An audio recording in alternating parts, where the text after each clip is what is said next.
If you knew the details of this lecture, this is like the 6th time I'm starting it. But that's a story for another day. So the different classes started in different places, but everybody on the home front, I skipped the financing the war part. This part's pretty straightforward. It's a really expensive war. In 1939, we'd spent about $9 billion in the New Deal. By 1945, it was 10 times that, 10 times as much as we spent on World War I in World War II. It's the most expensive government expenditure of up till that time. How did we pay for it? Taxed everybody. 41% of the total cost was taxes, highest taxes ever in the U.S. And the rest from borrowing. The federal debt went from $40 billion to $260 billion. Just huge numbers, but the economy was in good shape. And people bought those bonds, and eventually the government paid them off. As a proportion of the total size of the economy, the debt was at levels we're not even close to now, even though everybody's really worried about the economy and the debt. And on the next slide, there's one other financial thing we need to talk about, and that's the rationing that took place. The military effort was demanding all the country could produce. So there are shortages, not enough of anything, and it had to be rationed by the government. So whereas in World War I it was voluntary, just trying to get people to reduce, here it was mandatory. And it was everything. It was food products, it was fuel, gasoline, it was metal, it was rubber, it was construction materials, it was materials for clothing, so everything got rationed, and people used ration books. You could have the money to buy new tires, but if you didn't have the coupons for it, then you weren't allowed to buy them. There was some black market activity, but that was considered kind of unpatriotic, so it wasn't as bad as it might have appeared. There's a nice YouTube video on how to use your ration coupons we're going to skip over. And these are propaganda posters reminding people to save the metal, save the waste. They used lard from cooking in explosives, and you were supposed to turn it into a recycling center. Massive recycling and reuse effort. And also people were supposed to grow victory gardens and grow their own food. And it actually significantly boosted food production here in the U.S. with everybody just kind of growing their own garden, and then the big farms could be turned over to producing more for the war effort. Buy war bonds, and even Dr. Seuss got into the effort with a cartoon where the moose tells the owner to buy more defense bonds and stamps. That was the positive side of the home front patriotism, everybody pitching in to buy bonds for the war and to save. On the negative side, the war spawned one of the kind of most worst examples of racism in American history. The Japanese Americans are a small percent of the population, about 0.1%. They mostly live on the West Coast, Oregon, Washington, California, and then a large population in Hawaii. There's a lot of racial prejudice against them, even though most of them are native-born Americans. And after Pearl Harbor attack, hostility grows. There's this suspicion and this paranoia among Americans that Japanese spies are lurking everywhere, even though there is actually more espionage that takes place on the East Coast docks under agents for German and the Italian government. So the government decides by executive order to remove all aliens from the West Coast. And the War Relocation Authority is organized to move everyone of Japanese ancestry out to these remote camps far from the coast. There's a poster, the Western Defense Command instructs all persons of Japanese ancestry to evacuate very rapidly within 5 months of the attack on Pearl Harbor by April 1st. And I don't know if you see it, but here it says, all Japanese persons, both alien and non-alien, will be evacuated from the designated area. The evacuation happened so fast that Japanese Americans have little time to deal with it all. So they have to either abandon or quickly force sell their homes, their businesses. A lot of the Japanese Americans who were living here were farmers in the agricultural regions of California and Oregon and Washington. They lost their farms and came home to find that they'd been auctioned off and neighbors had bought them for virtually nothing, and they had lost all their savings. Here's some posters kind of depicting the evacuation event in the camps. So a woman awaiting the evacuation bus. Behind her is a list of names up on the wall and the bus they're assigned to. These are the Machida girls with their awesome haircuts, and the littlest one has been given a sandwich by a local church as a grandfather and grandson. There's a little boy in that most American of symbols, the cowboy hat, symbol of the open West and freedom, and he is, as an American citizen, being told that his government doesn't trust him and he's got to go to a prison. Kind of a weird, surreal mix of the American and the ugly. This is one of my favorite photographs of all time. A grocer, Mr. Wanto, has had a sign printed, "I am an American," posted on his grocery storefront window. Pretty poignant.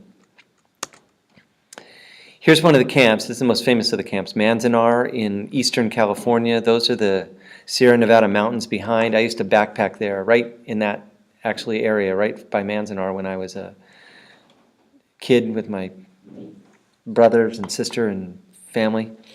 And this is also a kind of a surreal scene. So you have Japanese Americans participating in a Memorial Day parade celebrating America's war dead, and it is American Legion members and Boy Scouts. Yet, so it's a very American ritual among a people who are being imprisoned, not for anything they did, but for what they might do because of who they are. It's a very strange mix, a surreal mix of the American and again the ugly. Girls playing basketball at the camp. This is a billboard in the Japanese neighborhood of San Francisco. Buy stamps, buy bonds, bye-bye Japs, typical of the attitudes of the time, posted by a local union. Get in trim for fighting him, swim at Sutros, says that's a swimming pool that is using the hostility towards Japanese to advertise and try and get more people to join their pool with a racist caricature. This is probably the most important slide. I started it with second period, but none of the others. You think about why people were interned. It's really helpful to compare what happened on the West Coast and what happened in Hawaii and the differences between them. On the West Coast, Japanese Americans are less than 1% of the total population. In Hawaii, they're about a third of the population. So when you think of where the espionage danger was greatest, clearly greater in Hawaii. Hawaii had already been attacked, not because of spying, but it had already suffered a brutal attack in Pearl Harbor. In the West Coast, kind of along with that, because there's such a small percent of the population, most Californians and Oregonians and Washingtonians don't know the Japanese very well. They're not as well known or integrated. Whereas in Hawaii, everybody knows them. They're an integral part of the community and the economy, mostly as farm laborers in the Hawaiian plantations. On the West Coast, they're interned, and in Hawaii, they're not. The governor of Hawaii decided that there's no real danger or threat, whereas the military leaders, Western Defense Command on the West Coast, thought there was a high degree of possibility of espionage. None of it turned out to be true, but it was enough to get everybody locked up. The actual camps were, in the words of the day, uncomfortably close to concentration camps. Wooden barracks, tar paper roofs, cots, blankets, and a light bulb.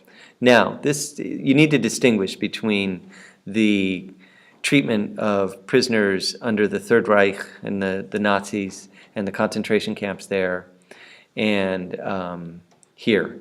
Nobody starved here in America. Nobody was malnourished. They were reasonably well treated as being confined goes, but they're basically incarcerated. And that's not even to mention that there were no death camps or the mass killing of what the Nazis did. However, it was a step towards that of confining a group of people because of who they were, not because of something they'd done, and very kind of against basic American values. Shared toilet, bathing, dining facilities, barbed wire, armed guards. You see photos, and there are the camps. The triangle ones: Heart Mountain, Minidoka, Topaz, Granada, Gila River, Poston. There's Manzanar, the most famous, and Tule Lake. There were some over in Arkansas as well. And these were kind of the assembly centers where they first put people. Tanforan was actually they didn't, where these weren't built right away, so they housed people temporarily wherever they could. And Tanforan was actually horse track, so was Santa Anita. And they housed them in the horse stables for some weeks or months until they got these the internment camps built. And then you can see where this line of where Japanese Americans were excluded from. There's a picture of the camps. The Japanese fought back against it, and the most famous case is Fred Korematsu versus United States, which reached the Supreme Court in 1944. Korematsu was arrested and refused to relocate. He was a defense plant worker. He appealed and argued his civil rights were violated. The Supreme Court ruled kind of inexplicably that it was not a relocation policy based on race, that it was just they happened to be descendants of a government with which we were at war, and so that in wartime, national security interests outweighed any personal civil rights that the Japanese Americans had. What are the worst Supreme Court rulings in history? We talked about that in class, Dred Scott probably being number one. This is up there. It's probably in the top three.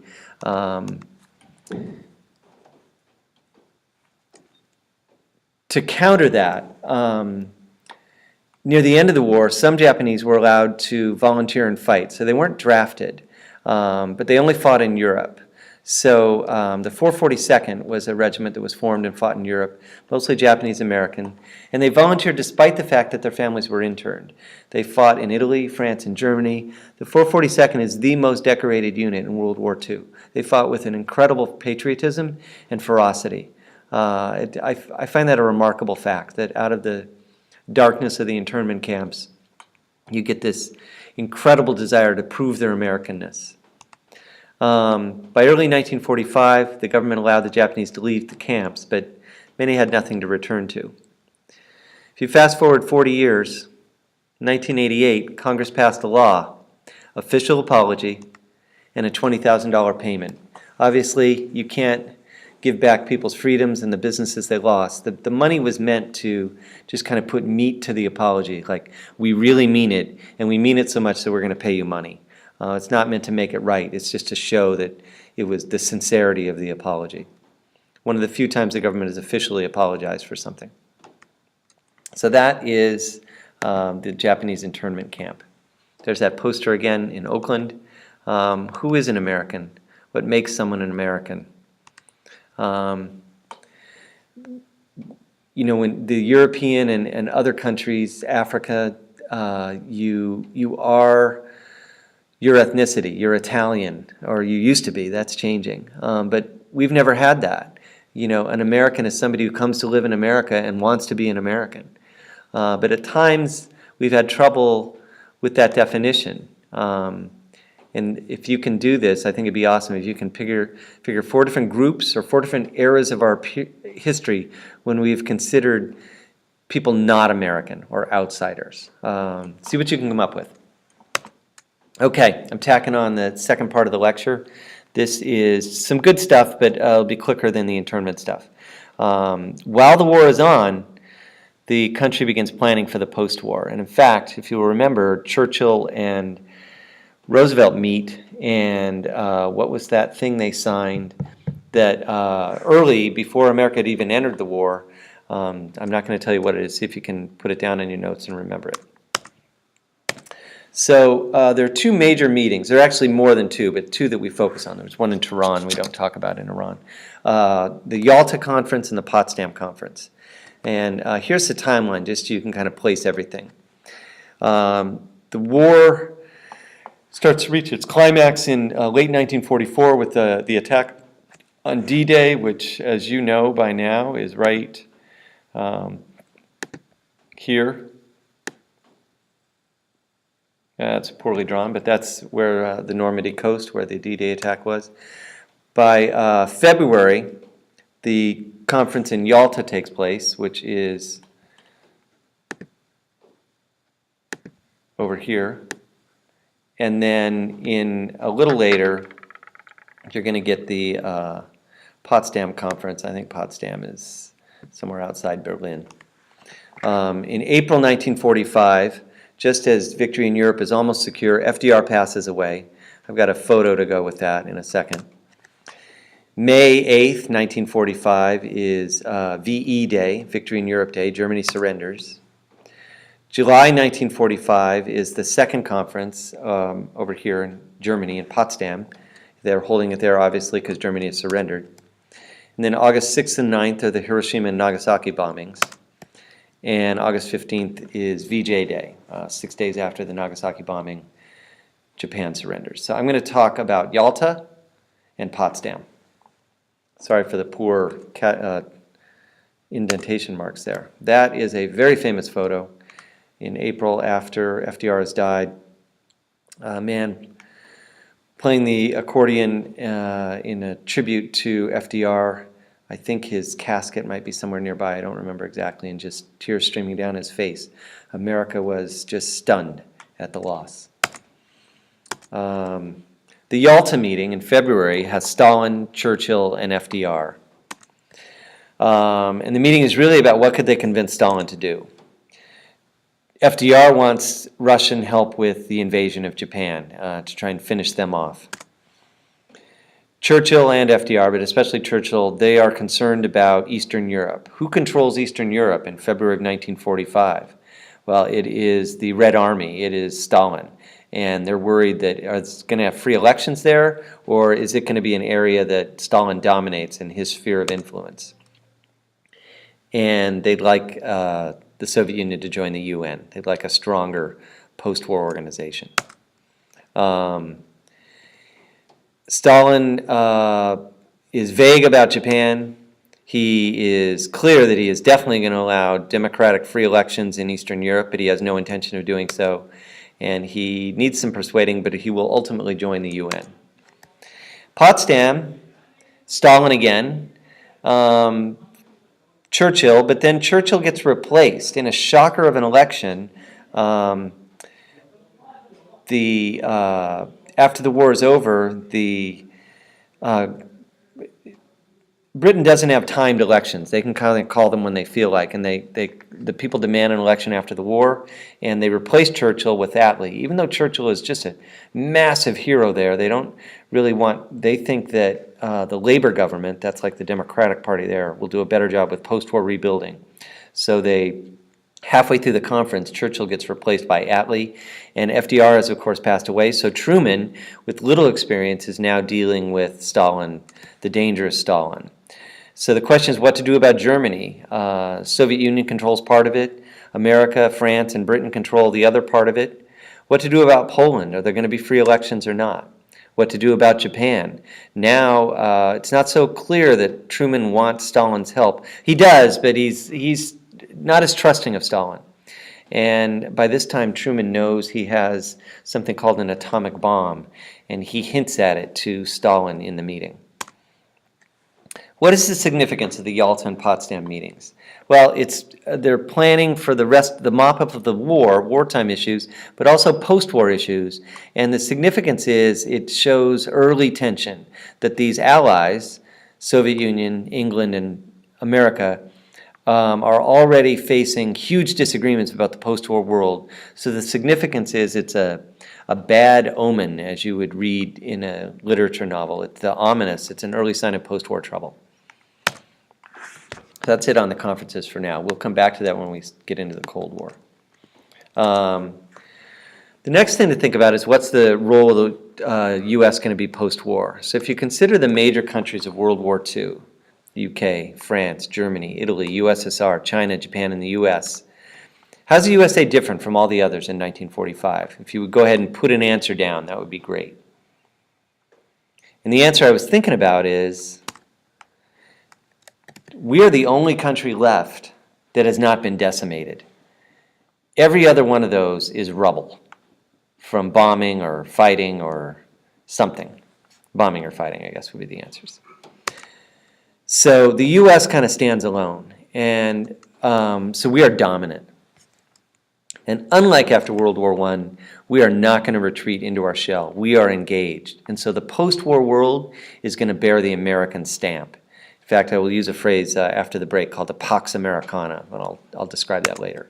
We are unwilling to repeat the mistakes of 1919 when we withdrew from the world. So that's our post-war role. War crimes.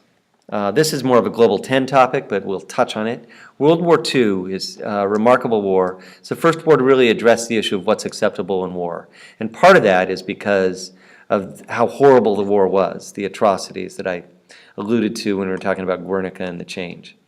The major Axis leaders in Germany and Japan are put on trial. Nuremberg, Tokyo, and there are actually many tribunals, but Nuremberg is the most famous.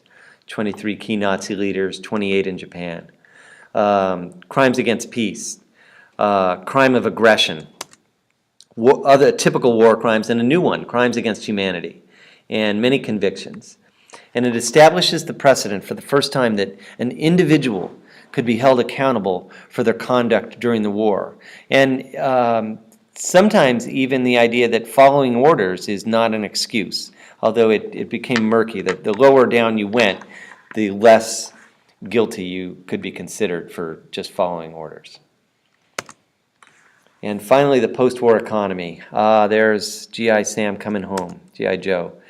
Beginning in 1944, Americans begin to fear that the end of the war is going to cause what to the economy?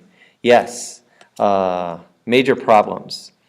And when the GIs returned home, what might happen? Unemployment. And the economy would go into a tailspin. So the government begins to try to deal with that, and one way is to kind of divert the returning soldiers, GI for general infantry, away from the workforce.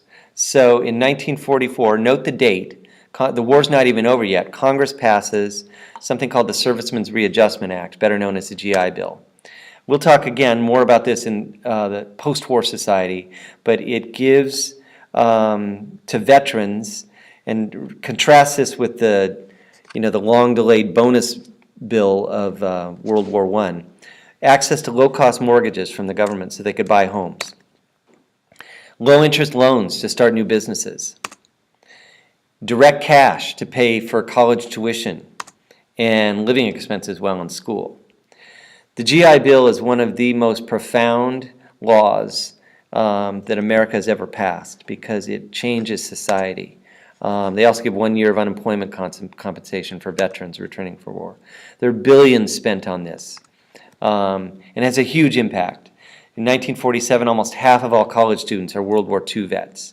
And it shifts America from being a nation that mostly just attends school up to high school maybe, to a nation where more and more of the population is going to aspire to college. And there are a number of families where first generation to go to college is actually that post-war veteran group. It's Mr. Abba, I don't think you remember him. He was the principal here before Mr. Landry. His dad was the first in his family to go to college, and it was on the GI Bill. My dad was the first on his side to go to college, and it was on the GI Bill after the war. So that's big. And you're hopefully tired of the word transformational by now, but it was transformational. And that is the end of the show. I'm at 25 minutes.